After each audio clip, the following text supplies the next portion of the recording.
મહેસાણામાં વરસાદ માપવાના રેઇન ગેજ મીટરની હાલત ખરાબ છે। 8 જેટલા ગામમાં રેઇન ગેજ મીટરમાં બીટર અને ગર્નિશ ગાયબ હોવાનો ખુલાસો થયો છે। વરસાદના ખોટા આંકડા છતાં 18 એનજીઓને ચૂકવાયા 56 લાખ રૂપિયા।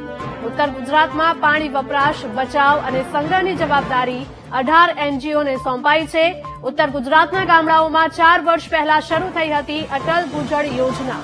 તમામ ગામડાઓમાં વરસાદ માપવાની જવાબદારી પણ એનજીઓને જ સોંપાઈ છે। અટલ ભૂજળની વેબસાઇટ અને ડિઝાસ્ટર વિભાગના આંકડાઓમાં જમીન આસમાનનો તફાવત જોવા મળ્યો છે। એનજીઓમાંથી કોઈ વરસાદ માપવા ન આવતું હોવાની ગ્રામ પંચાયતના સભ્યોનો દાવો છે। પાણીના સંગ્રહના નામે કમાણી કરતી એનજીઓની કામગીરીની તપાસ કરવાની માંગ ઉઠી છે। સંવાદદાતા નિસર્ગ જોડાયા છે ફોન લાઈન પર। નિસર્ગ, જણાવશો કે મહેસાણાના આ બનાવ સામે આવ્યો છે કે જ્યાં વરસાદ માપવાના રેઇન ગેજ મીટરની હાલત ખરાબ હોવાનું સામે આવ્યું છે।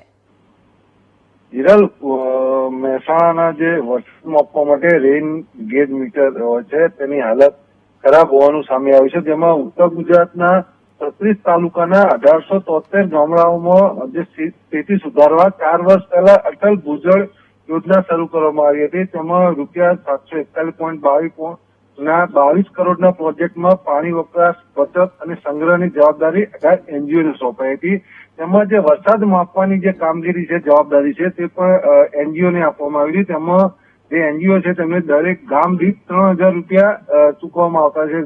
જો કહી શકાય છે કે અત્યાર સુધી 56.19 લાખ રૂપિયા એનજીઓને ચૂકવવામાં આવ્યા છે, પરંતુ જે ગ્રામ પંચાયતો દ્વારા જે માહિતી મળી છે તે પ્રમાણે જે મીટર ગેજ, જે રેઇન ગેજ મીટર છે તેની હાલત ખરાબ છે અને કોઈ પણ કર્મચારી અત્યાર સુધી વરસાદ માપવા જ નથી આવ્યું। તેમ છતાં વેબસાઇટ ઉપર 4 ઇંચથી 14 ઇંચ સુધીનો વરસાદ નોંધાઈ ગયો છે। આથી કહી શકાય છે કે જે ગામ છે, ગામમાં રેઇન ગેજ મીટર ખરાબ છે તો પણ ઉત્તક રીતે જે આંકડા લખાઈ દેવામાં આવે છે અને આ રીતે જે ગામ દીઠ 3000 રૂપિયા લેવામાં આવે છે એનજીઓને, તે એનજીઓ પોતે લઈ લે છે અને કોઈ પણ કામગીરી કરતું નથી। આથી કહી શકાય છે આ મોટો એક ભ્રષ્ટાચાર જોઈ શકાય છે।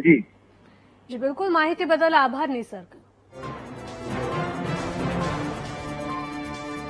ઉત્તર ગુજરાતના ગામડાઓમાં 4 વર્ષ પહેલા શરૂ થઈ હતી અટલ ભૂજળ યોજના।